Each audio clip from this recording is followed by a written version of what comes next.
Have you ever looked at your bank account at the end of the month and wondered, where did it all go?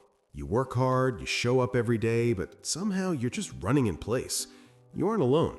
There was a young man named Sam who felt exactly this way. He was 27, tired, and honestly a little hopeless. He was doing everything right, yet he was still broke. But one sunny afternoon, a chance encounter with a wealthy stranger changed his entire life. Today, I'm going to share the 5 powerful secrets Sam learned that day. Secrets that can take you from barely surviving to truly thriving.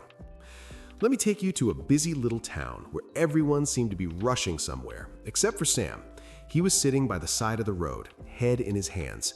He had been working for 5 years straight, grinding away, but his life looked exactly the same as it did when he started. He wanted to escape poverty, but the door seemed locked and he didn't have the key. As he got up to walk home, he passed a massive, beautiful mansion. He had walked past it 1,000 times before, but today, something pulled him in. The big iron gates were slightly open. Now, usually, Sam would never trespass, but he was desperate for answers. He walked onto the property and saw an old man sitting peacefully on a garden bench, sipping coffee. This was Mr. Hayes. He was the richest man in town, but also the kindest. Sam walked up feeling a bit nervous and apologized for intruding, but Mr. Hayes didn't get angry. He actually smiled and invited Sam to sit down. He could see the worry on the young man's face. Sam looked at him and said, "Sir, I've worked hard for 5 years. I don't buy expensive things, I don't waste money, but I just can't seem to get ahead. Is there a secret? How does someone like me actually become wealthy?" Mr. Hayes put his coffee down and looked Sam in the eye. He told him that wealth isn't about luck, it's about habits. He promised to teach Sam 5 principles, things they never teach us in school. Mr. Hayes started with the first and most important rule.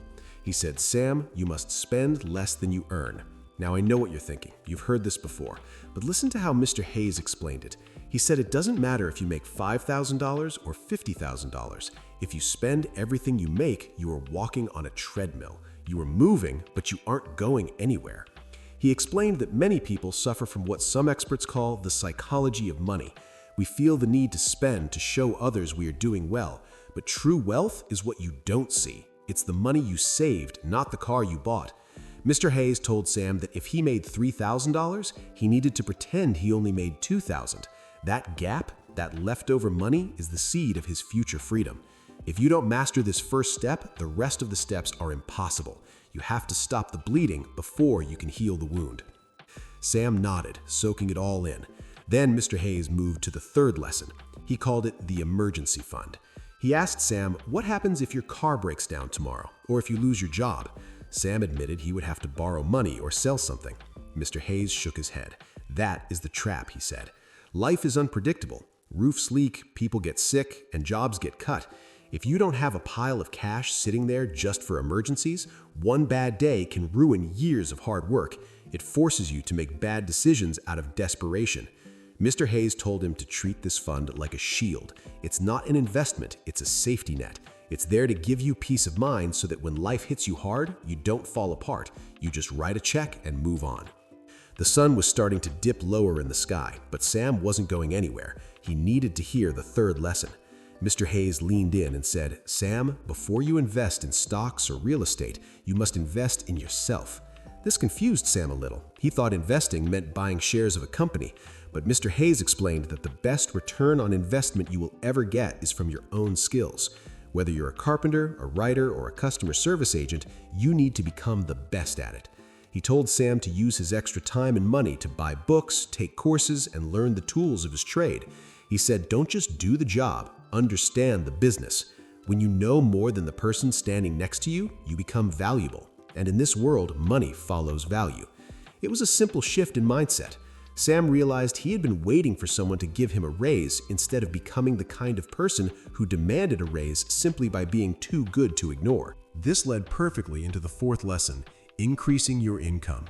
Mr. Hayes told Sam, now that you are building skills, you need to stop trading your time for money and start trading your value for money. He explained that there is a limit to how many hours you can work.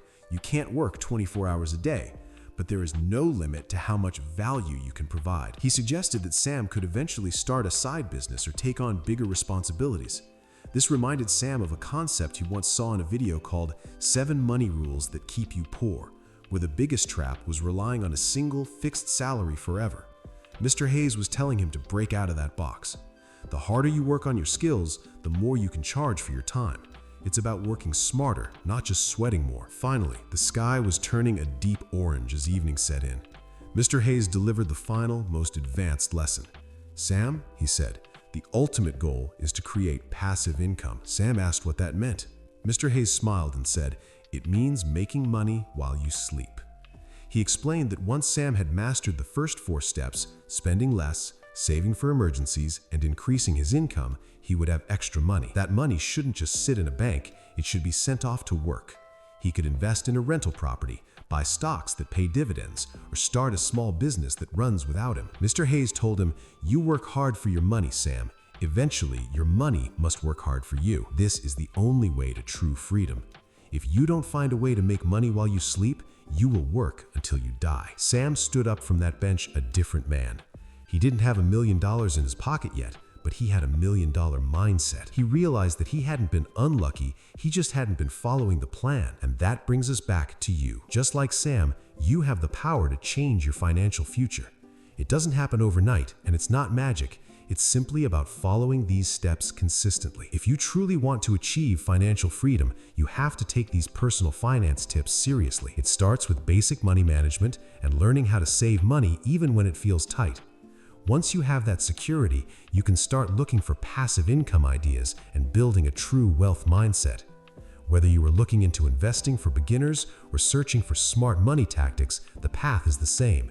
It is about escaping the rat race and positioning yourself for long-term financial success. If you found value in this story and want to change your own life, please hit that like button. It really helps the channel.